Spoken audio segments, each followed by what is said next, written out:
माँ बाप की मौत के बाद छोटी बहन की जिम्मेदारी मुझ पर आ गई और जब मैं शाम को घर आता तो मेरी बहन पसीने से भीगी थकी पड़ी होती और पत्नी कहती इसकी शादी करो, सारा दिन घर पर सोती रहती है। मैं पत्नी से कहता कि उसका ख्याल रखा करो, समय आने पर शादी कर दूंगा। एक दिन मैं घर आया तो बहन के कमरे में सिसकियों की आवाज़ आ रही थी। जब कमरे में गया तो उसकी टांग टूटी हुई थी और पत्नी तुरंत बोली सीढ़ियों से गिर गई है। मैंने उसकी मरहम पट्टी करवाई और अगले दिन बहन के लिए फ्रूट और दवाई लेकर ज़रा जल्दी घर चला गया तो मेरी आत्मा तड़प उठी। सामने मेरी पत्नी। क्या बात है अनन्या, तुम ठीक तो हो ना? तुम आज बहुत थकी हुई और परेशान सी लग रही हो। कोई बात है तो मुझे बताओ। मैं अभी भी घर आया था और सामने ही अनन्या को बरामदे में लेटा हुआ देखकर चिंतित हो गया था। वो पसीने से भीगी थी, उसकी सांस पूरी तरह फूल रही थी और वो बहुत निढाल लग रही थी। उसे देखकर मेरे दिल में अजीब सी बेचैनी उठने लगी और मैं तुरंत उसके पास पहुंचा। मैंने उसे सहारा देकर बिठाया तो उसने कांपती हुई आवाज़ में कहा, भाई मैं बिल्कुल ठीक हूँ, मेरी तबीयत में कोई ख़राबी नहीं, बस सांस फूल रही थी इसलिए कुछ देर के लिए लेट गई थी। मैंने उसके चेहरे पर नज़र डाली तो वो साफ पता चल रहा था कि वो कमज़ोर हो चुकी है, मगर फिर भी ज़बरदस्ती मुस्कुरा रही थी। मैंने कहा, सांस का यूँ फूल जाना अच्छी बात नहीं होती, तुम चलो मैं तुम्हें डॉक्टर के पास ले जाता हूँ। मगर वो फिर भी इनकार करती रही और बोली, भाई मैं अब बिल्कुल ठीक हूँ, मुझे कहीं जाने की ज़रूरत नहीं है, मैं बस थक गई थी इसलिए लेटी थी। इतने में मेरी पत्नी आ गई और कहने लगी कि उठ जाए, फ्रेश होकर खाना खा लीजिए। अनन्या तुम भी आ जाओ, खाना तैयार है। हम सब ने हाथ धोकर खाना खाया। मैं बराबर अनन्या को देख रहा था। वो खाना खाते हुए भी बहुत खामोश थी, जैसे उसके अंदर कोई अजीब सा बोझ हो, जैसे वो खुद को खींच कर सीधा किए बैठी हो। खाना खाकर वो तुरंत अपने कमरे में चली गई। कुछ देर बाद मैं उसके पास गया ताकि उससे बातचीत कर सकूं, मगर कमरे में जाते ही रुक गया। अनन्या गहरी नींद सो रही थी। उसकी सांस अब नॉर्मल थी, मगर नींद ऐसी गहरी थी जैसे वो पूरा दिन मेहनत करती रही हो।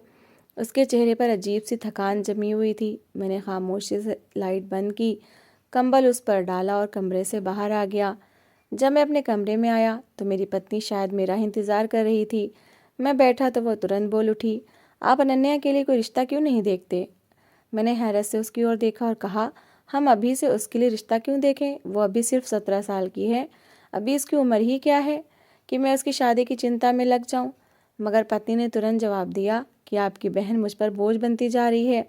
वो सारा दिन पड़ी रहती है, अगर उसे कोई काम कहे तो वो भी नहीं करती, उल्टा बहाने बना देती है और जब ज़बरदस्ती कहूँ तो पलट कर जवाब देती है। उसका ये व्यवहार मुझसे चुभने लगा है और साथ साथ भविष्य की भी चिंता है। लोग कल को कहेंगे कि भाभी घर में थी मगर उसने कुछ नहीं सिखाया, माँ होती तो काम सिखाती, जिम्मेदार बनाती। मैंने उसे कई बार प्यार से समझाया भी है, मगर वो हर बार बच निकलती है, कुछ न कुछ बहाना कर लेती है। मैं उसकी बात सुनकर खामोश हो गया, क्योंकि कहीं ना कहीं मुझे भी लगा कि पत्नी गलत नहीं कह रही थी। अनन्या वाकई इन दिनों बहुत थकी थकी सी रहने लगी थी।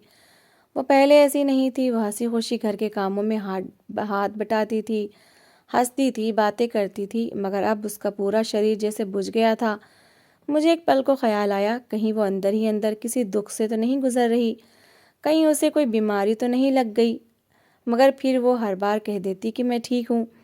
शायद उसकी कमज़ोरी बढ़ रही है या शायद वो हमें बताना नहीं चाहती। घर की जिम्मेदारियां समय के साथ बढ़ती जा रही थीं, मगर मेरे दिल ने कहा कि पहले मुझे उसकी हालत समझनी है। शादी की बात तो बाद में भी हो सकती है। रात को लेटा तो अनन्या के चेहरे की थकान बार बार आंखों के सामने आती रही और दिल में प्रार्थना निकलती रही कि काश मेरी बहन सच में ठीक हो, काश वो किसी ऐसी पीड़ा में ना हो जिसका उसे भी अंदाज़ा ना हो। अभी मैं अनन्या की शादी के पक्ष में नहीं था, लेकिन ये ज़रूर चाहता था कि वो थोड़ी बहुत घरदारी सीख ले ताकि कल को लोग हमें कोई बात ना कहें। मैंने सोचा कि सुबह अनन्या से इसी बारे में बात करूंगा। अगली सुबह मैं उसके पास गया और कहा कि तुम्हारी भाभी तुम्हें जब भी कोई काम कहें तो वो कर लिया करो, मेरी बात समझने की कोशिश करना और गुस्सा भी ना करना। तुम मेरी छोटी बहन हो, मेरी बेटी की तरह हो, मैंने तुम्हें बहुत लाड प्यार से पाला है। जैसे पिताजी की ज़िंदगी में तुम मुझे प्यारी थी, वैसे ही अब भी वैसे ही प्यारी हो, इसलिए कोई बात अपने दिल में ना रखना। मेरी बात सुनकर अनन्या ने कहा, भाई जो भी कहना है खुलकर कह दें, मैं आपकी किसी बात का बुरा नहीं मानूंगी। मैंने उसके सर पर हाथ रखा और कहा कि काम सीख लेना अच्छा होता है। तुम्हारी भाभी जो भी काम कहें वो कर लिया करो। खाना पकाना सीख लो, घर के छोटे मोटे काम कर लिया करो। हम तुम्हें हमेशा लाड प्यार से रख सकते हैं, सारी ज़िंदगी तुम्हारा ख्याल रख सकते हैं, लेकिन कल को तुम्हारी शादी भी करनी है, तुम्हें दूसरे घर जाना है।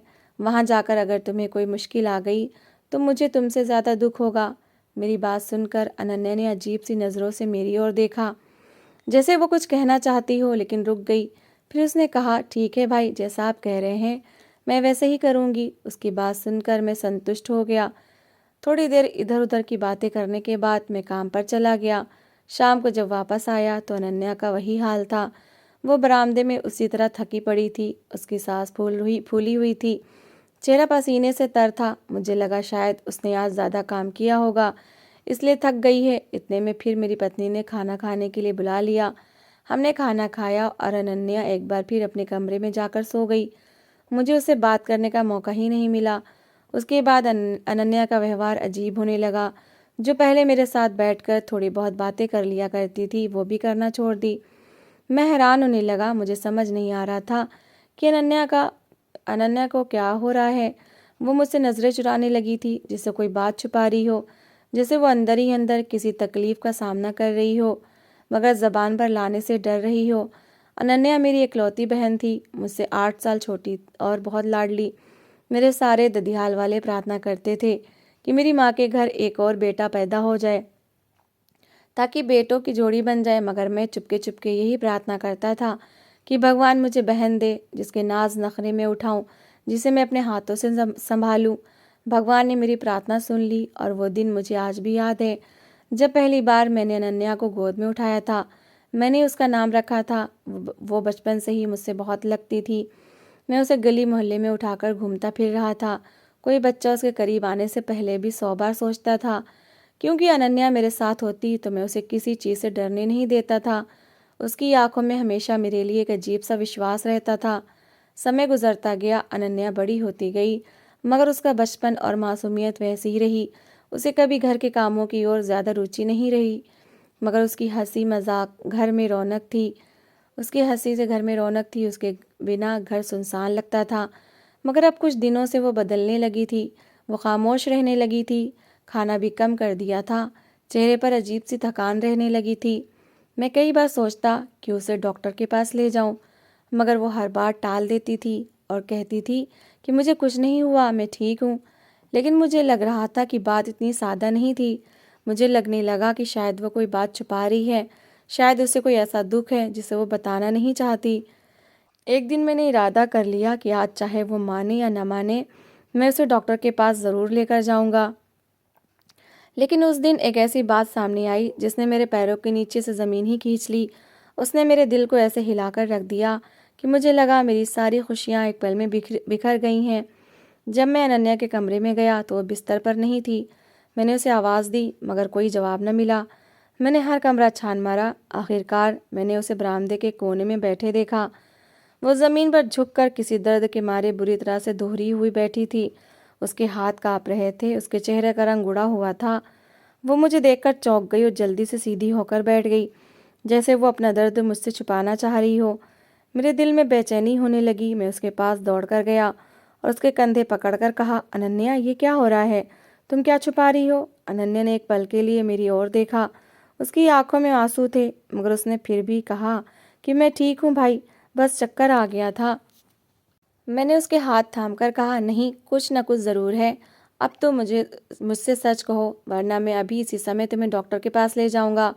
उसने एक पल के लिए नज़रें झुका ली और फिर धीरे से कहने लगी, भाई, मैं आपसे झूठ नहीं बोलना चाहती, मगर मैं खुद भी नहीं जानती मुझे क्या हो रहा है। मुझे बहुत कमज़ोरी हो गई है, सांस भी बार बार फूलती है, मैं चलती हूँ तो चक्कर आ जाते हैं। मैंने सोचा खुद ही ठीक हो जाऊंगी, मगर अब लगता है कि शायद मैं ठीक नहीं हो रही। उसकी बात सुनकर मेरा दिल दर्द से भर गया। मुझे लगा जैसे मैंने उसकी पीड़ा देखने में देर कर दी, जैसे मैंने अपनी बहन को खुद इस हाल तक आने दिया।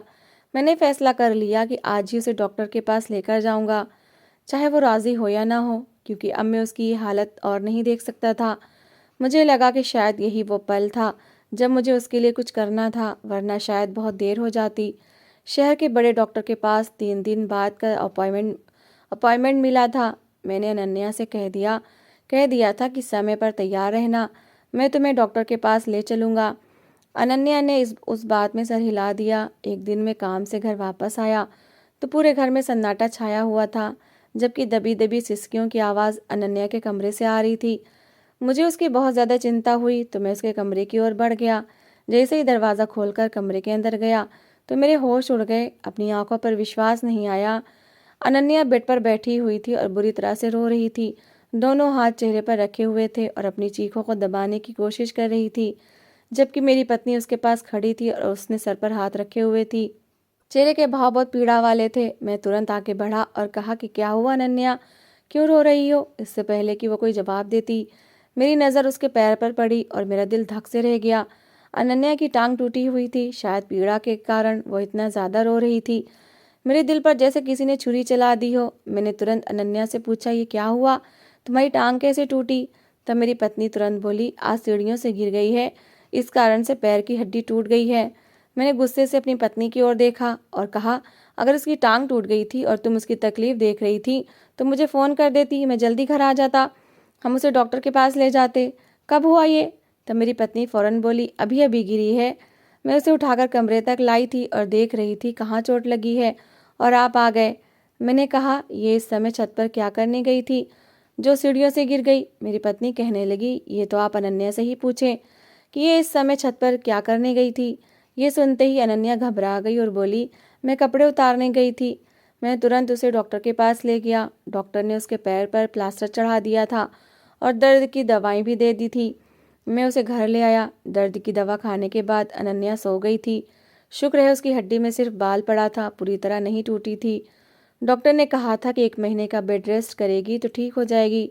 सबके सोने के बाद मैं अपने कमरे में आ गया, मगर पूरी रात जागता रहा। बार बार अनन्या के बारे में ही सोचता रहा। न जाने क्यों दिल कह रहा था जैसे वो कोई दुख सहन कर रही है, जैसे कुछ ऐसा है जो वो मुझसे छुपा रही है। मैं पूछ पूछ कर थक गया था, मगर उसने कभी नहीं कहा कि उसे कोई दुख है। मैं उसे कल डॉक्टर के पास ले जाने वाला था, लेकिन आज उसका पैर टूट गया। जाने क्या हुआ था कि मेरी बहन को तकलीफ पर तकलीफ मिल रही थी। अगले दिन मैंने उसे दोबारा डॉक्टर के पास ले जाने का इरादा किया। काम से जल्दी छुट्टी ली और रास्ते से फ्रूट लेकर घर आ गया। अनन्या बहुत कमज़ोर हो रही थी और शायद उसे अच्छे आहार की ज़रूरत थी। उसकी रंगत बिल्कुल पीली पड़ गई थी। 3 साल हो गए थे माँ पिताजी के देहांत को, और उसके बाद अनन्या ने जैसे जीना ही छोड़ दिया था। सूख कर कांटा हो गई थी। पहले वो गोल मटोल हुआ करती थी, खाना भी बहुत कम खाती थी और हंसना मुस्कुराना जैसे भूल ही गई थी। माँ पिताजी के बाद वो मेरी जिम्मेदारी थी। मैं उसका हर तरह से ख्याल रखता था, मगर उसके बाद भी उसका ऐसे घुट घुट कर रहना और दुख सहन करते रहना मुझसे बर्दाश्त नहीं हो रहा था। दिल करता था कोई जादू की छड़ी हो, उसे घुमाकर सब कुछ ठीक कर दूं। फ्रूट लेकर जब घर पहुंचा तो शाम होने को थी। मेरी पत्नी कहीं दिखाई नहीं दे रही थी। मैंने उसे किचन में देखा और फ्रूट टोकरी में डालकर धोए। फिर अनन्या के कमरे की ओर बढ़ा, सोचा कि उसे अपने सामने बिठाकर फ्रूट खिलाऊंगा। अभी मैं कमरे के पास पहुंचा ही था कि अंदर से आने वाली दबी दबी आवाज़ों ने मुझे चौंका दिया। ये मेरी पत्नी की धीमी आवाज़ थी, जिसमें गुस्सा साफ सुनाई दे रहा था। मैंने ध्यान लगाया तो उसकी बातें सुनकर मेरी आत्मा कांप उठी। दिल पर किसी ने छुरी चला दी हो। मुझे अपने कानों पर विश्वास नहीं आया। इस औरत के साथ मुझे इतने साल हो गए थे, मगर मैं उसे आज भी समझ नहीं पाया था। आज खुद पर अफसोस हो रहा था। मैंने एक झटके से दरवाज़ा खोला और अंदर चला गया। मुझे देखकर मेरी पत्नी घबरा गई और अनन्या की आंखों में आंसू भर आए। उसके मुंह से निकलने वाला भाई शब्द जैसे मुझे ज़मीन में गाड़ गया। मेरी पत्नी ने सफाई देना चाही, मगर मैंने उसकी एक ना सुनी। उसे कमरे से बाहर जाने को कह दिया। अपनी बहन को पकड़ा और तुरंत डॉक्टर के पास चेकअप के लिए ले गया। डॉक्टर ने कुछ टेस्ट लिख कर दिए और कहा, 3 दिन बाद रिपोर्ट्स दिखाना। 3 दिन बाद जब मैं अनन्या की रिपोर्ट लेकर डॉक्टर के पास वापस पहुंचा तो उसके चेहरे पर गंभीरता छा गई और उसने मुझे विस्तार से समझाया कि अनन्या को आयरन की कमी से अनीमिया हो गया है। उसके शरीर में ख़तरनाक हद तक खून की कमी हो चुकी है। जिसमें खून की कमी से हड्डियां भी कमज़ोर हो गई हैं और लगातार कमज़ोरी के कारण उसके दिल और लीवर पर भी असर पड़ रहा है। उसने बताया कि ये बीमारी अचानक नहीं होती, महीनों की लापरवाही से बनती है। ऐसा लगता है अनन्या को सही आहार नहीं मिल रहा था और उसके शरीर में धीरे धीरे ताकत खत्म होती गई। उसने आगे कहा कि अगर उसकी हालत कुछ दिन और ऐसी रहती तो वो या तो बिस्तर से उठ ना पाती या किसी और बड़ी गंभीर बीमारी का शिकार हो सकती थी। ये सुनकर मेरी हालत ही बदल गई। मैं एक पल के लिए कुर्सी पर बैठा रह गया। दिल में एक ही ख्याल आ रहा था कि मेरी बहन आखिर क्यों इतनी चुपचाप पीड़ा सहन करती रही, मुझे क्यों नहीं बताया, क्यों सब कुछ छुपाती रही। मैंने डॉक्टर से पूछा कि क्या उसने पहले कोई इलाज करवाया है, तो उसने रिपोर्ट्स देखकर कहा कि शायद किसी ने उसे दवाइयाँ दी हों, मगर इलाज तो नहीं हुआ। कहीं ना कहीं कोई बात ज़रूर छुपी है। मैं दिल में घबराहट लिए घर वापस पलटा तो देखा कि अनन्या बिस्तर पर कमज़ोर सी लेटी हुई थी, ऐसे जैसे ज़रा सा उठने की कोशिश भी उसने नहीं हो पा रही है। मैं उसके पास बैठा, उसके सर पर हाथ फेरा तो उसने कमज़ोर सी मुस्कुराहट से कहा कि मैं ठीक हूँ, बस थोड़ी थकावट हो रही है। मैंने उसे कोई जवाब नहीं दिया और सीधा पत्नी के पास जाकर खड़ा हो गया। मेरा अंदाज कठोर था और मैंने पूछा कि क्या तुम जानती थी कि अनन्या बीमार है। वो पहले तो हैरान होने का ड्रामा करने लगी, फिर नज़रें झुका ली। जब मैंने कई बार पूछा तो वो अचानक रोने लगी और बोली कि हाँ, मुझे कुछ सप्ताह पहले डॉक्टर ने बताया था, मगर मैंने अनन्या से कहा था कि भाई को कुछ ना बताना, क्योंकि इलाज में बहुत पैसा लगेगा, घर के खर्चे पहले भी बहुत हैं और मैं नहीं चाहती थी कि घर के हालात और ख़राब हों। ये सुनकर मेरे अंदर जैसे आग भड़क गई। मैंने उससे कहा कि पैसा सब कुछ नहीं होता, जान से बढ़कर कुछ नहीं होता और मेरी बहन मेरी जिम्मेदारी है। तुम मुझे बताकर कोई बोझ नहीं बढ़ाती, बल्कि एक मासूम लड़की की जान बचाती। उसने रोते हुए कहा कि उसने गलती की है, लेकिन अब वो पछता रही है। मैंने उसकी बात सुनी, मगर दिल से नाराज़गी और दुख दोनों जमा हो गए। मैं तुरंत अनन्या को लेकर दोबारा अस्पताल गया। डॉक्टर ने पूरे इलाज का प्लान बनाया, दवाइयाँ दी, टेस्ट लिखे और हर सप्ताह चेकअप का कहा। मैंने फैसला किया कि अनन्या के अब पूरी तरह ख्याल रखेंगे। मैंने खुद उसके लिए डाइट प्लान बनवाया, दलिया, अंडे, दूध, जूस और वो सारी चीज़ें जो उसके शरीर में ताकत वापस ला सकें। मैं हर खाने पर खुद उसके सामने बैठता और उसे खिलाता था। रात को भी उसके पास बैठा रहता, कभी उसका बुखार चेक करता, कभी उसके हाथ पकड़कर उसे तसल्ली देता कि सब ठीक हो जाएगा। इलाज के साथ मैंने उसे हौसला भी दिया, क्योंकि बीमारी सिर्फ शरीर की नहीं थी, वो अंदर से भी बहुत कमज़ोर हो चुकी थी। मगर धीरे धीरे उसके चेहरे पर रंग आने लगे, शरीर में ताकत आने लगी और वो थोड़ा थोड़ा चलने फिरने लगी। डॉक्टर ने उसकी रिपोर्ट देखकर कहा कि अब वो खतरे से बाहर है। अगर इसी तरह ख्याल रखा गया तो वो पूरी तरह स्वस्थ हो जाएगी। 6 महीने के लगातार इलाज, प्रार्थना और ख्याल रखने के बाद अनन्या फिर से वही पुरानी जिंदा दिल अनन्या बन गई। घर में चहकने लगी। मैंने दिल से भगवान का धन्यवाद किया कि मेरी बहन बच गई और मैंने खुद से वादा किया कि अब कभी उसे किसी दुख, तकलीफ़ या उपेक्षा का सामना अकेला नहीं करना पड़ेगा। तो दोस्तों, इस कहानी को लेकर आपकी क्या राय है, कमेंट बॉक्स में ज़रूर बताएं। और अगर आपको हमारी आज की कहानी अच्छी लगी हो तो प्लीज़ इसे लाइक ज़रूर करें। अगर आपने अभी तक हमारे चैनल को सब्सक्राइब नहीं किया तो ज़रूर कर लीजिए। तो मिलते हैं ऐसी ही एक और मोटिवेशनल कहानी के साथ। Thanks for watching.